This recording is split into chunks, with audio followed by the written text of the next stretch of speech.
Hi, I'm Danielle Castle here at Basin PBS. Thank you for joining us for our event in a bag. So this is our Halloween special. You just watched Sid the Science Kid. Sid the Science Kid was a bat. And you, if you stay tuned, are about to watch the Wildcrats, and you'll see what the brothers get themselves into. So let's start with making our event in the bag. If you were able to and you picked up your event in a bag, that is great. Get that out. If you just gathered supplies from your house, also works well too. So let's dump it out. We got a few different goodies. Some of these we're going to set aside for later. So like our candy and our glow stick and our stickers, these all get set aside for later. Now the supplies we need: one brown paper bag, crayons, markers, some type of coloring supplies. Brads are great. If you have the event in the bag, we provided them. If you don't, you can use glue. Not a big deal. So a bottle of glue, you could use hot glue with adult supervision. Pipe cleaner, also great. Another option, twist ties. We can be really flexible with what we're using. And then some really fun googly eyes. If you don't have the googly eyes, again, you can draw them. So we provided some wings as well, and then you'll need some scissors.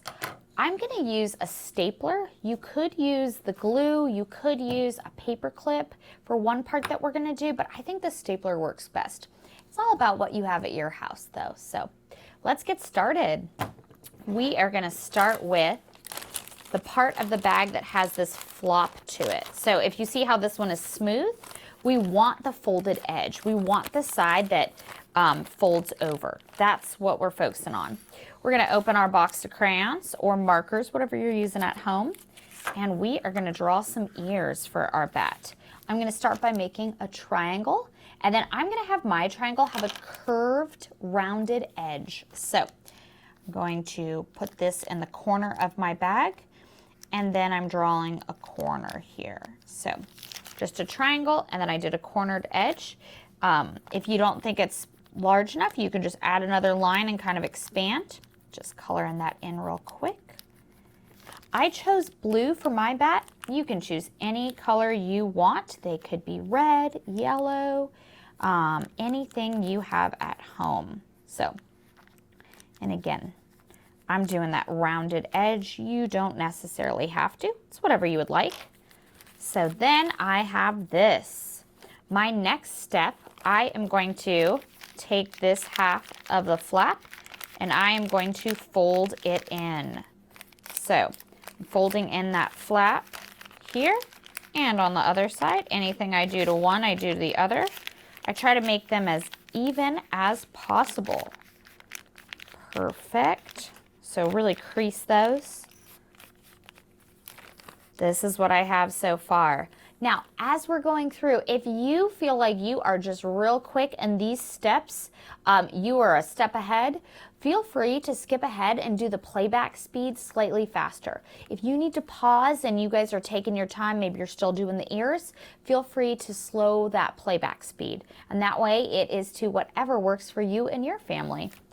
From here, we are now going to pinch both sides. We're pinching them together, starting to make the bat's nose. So we kind of pinch this together. I use one finger to kind of put in here when I pinch, and that way it kind of leaves this kind of nose shape, this structure. And this is where I use my stapler. Again, you could glue these pieces together. That's definitely an option.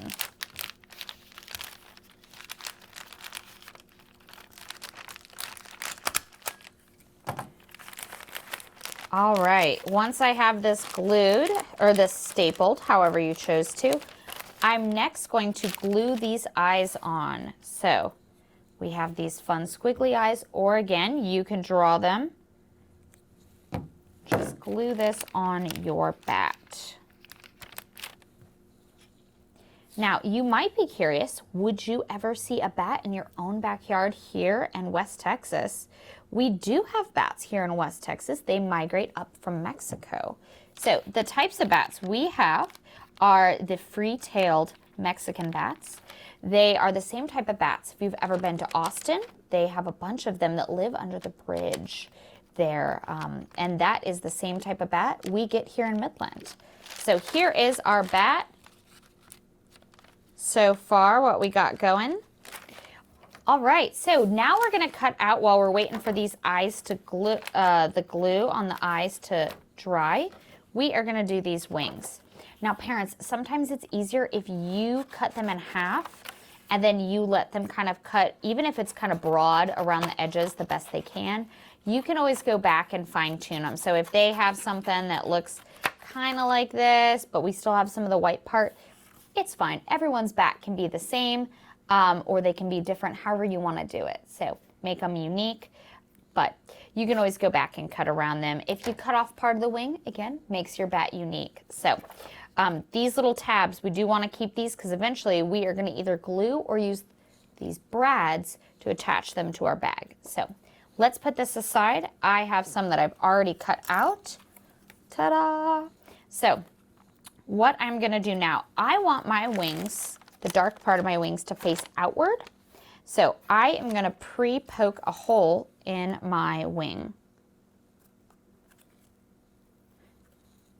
Parents, maybe do this for your kids just because you don't want the wing to rip, and it kind of can be tricky. So once you got it, then what I'm going to do is I'm going to take it out, and I'm going to put this where I want them based on my bat. I want it about midway on his torso. Kids, point to where you want the wings. So show your parents, do you want the wings way up here? Do you want his wings down here? Where do you want the wings? Once we have those, we're then going to go through the hole I had already made. I'm gonna put it reverse this time. Hey, before you keep going, move your phone out of the way. There you go. Okay, and I'm now going to poke a hole. I'm going to try to make sure I'm on this edge here, but not too far. I'm only going through one part of the bag, not through both sides of the paper bag. So I'm only going through this top part, not this bottom part. All right, I will then open the brad in the bag. So the brad opens by peeling down each side of it and bending them. That's what I did on the inside of the bag. So that way the pokier part, the part that could move, is on the inside of the bag and the kids won't really see that part. All they see is this part or this part. So we lost an eye in the process. Got to make sure that glue dries. We'll do the same to our next one. Try to make sure our wings, again, they should be going the same direction. That way one isn't going the opposite depending on how you have them. So I'm going to pre-poke the hole through. I'm going to now use it to try to line up with my bat where his wings should be. Flip them around. I'm only going through the one side of the bag. And then I'm just folding down those tabs. So bats that you might see locally we talked about are the Mexican free-tailed bats. Sometimes people are afraid of bats, but really bats are very helpful to our ecosystems. We see that bats actually eat up a lot of those pesky mosquitoes, those ones that bite you. So the bats take care of that for you. So this is what we got so far. This is our little guy, right, or girl. Now we are going to try to inflate our bat. So I'm going to start by kind of expanding his belly with my hand there, and then I'm going to pinch here at the bottom, and I'm just going to blow into the bag. All right, so got a good looking bat so far. I'm going to take these pipe cleaners. I'm going to wrap these around and make these my bat's feet. So bats often are out only at night, so they are nocturnal. As they're nocturnal, they need a place to go during the day. So when they sleep during the day, they normally like dark places. They normally like places that are compact and some place that they can hang suspended from the ceiling, right? So your little bat has some good legs now. The nice part, if you used a zip tie or if you use these pipe cleaners, you can actually have them hang, right? Whether it's from your finger, whether it's from a tree branch, in your closet, maybe that's where they like to hide out during the day. But now let's do the next part is going to be his head. So we are going to make our hands into a C shape, a cup shape, and we are going to go around and we're going to squeeze and kind of pinch, and then we're going to do a twist. Okay, that gives the head more shape, and that way our little bat, we can see, yeah. Fortunately, my glue is not dry, so we're still kind of working on the eyes. We might need to add another layer, but this is what we have. We have a little friend here. We can move his wings. We can have him stay suspended. But this little guy is something you could be seeing in our community. They would be migrating around this time of year. So keep an eye out. You can look for them. You can stay tuned and learn more from the Wildcrats, and they will teach you more about bats and why these guys are actually our friends.